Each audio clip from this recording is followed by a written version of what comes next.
Aitah for cutting off my son after his mom passed away? I have been my son's dad since he was 1. He is 27 now. I was friends with his mom for years before she got pregnant and the bio-dad took off. I was around helping her with stuff and one thing led to another and we got together. It wasn't really planned or anything, it just happened. Her and I cared for each other deeply, but it wasn't some huge romantic story. We were a partnership. We got married when Mark was 3 and I adopted him when he was 5. Tammy took care of Mark, me, and my house. I worked and paid for everything. It was a good life. I had never wanted kids, but I loved Mark and gave home everything I could. Not just material goods. I was there for him growing up. I attended all his extracurricular activities that I could. I taught him how to ride a bike and how to change his oil. We took him on vacations.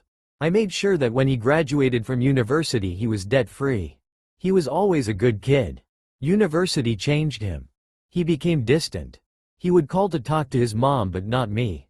It turns out he met a girl who had been adopted and she had baggage she decided to share with him. He had contacted his biological father and I was being displaced. Mark was everything to Tammy and she supported him in everything. As his mom I would expect no less.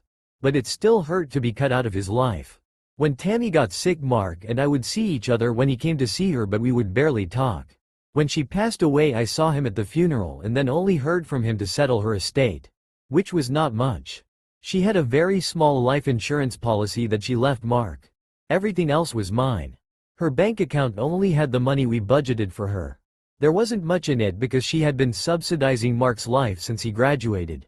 Like clockwork, every month I would deposit her share of our budget and most of it went to him.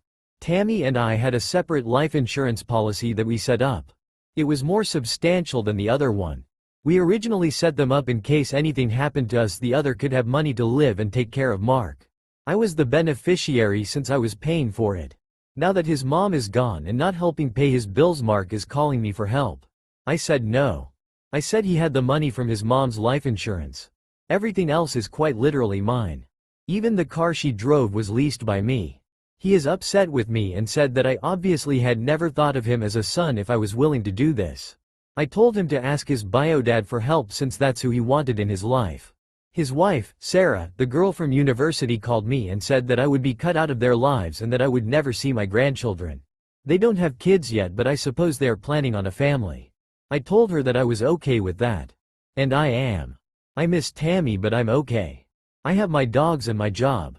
I see my sisters and their kids and grandkids. I'm involved in their lives. So am I the asshole for cutting off financial support to a full-grown man with a job and a wife?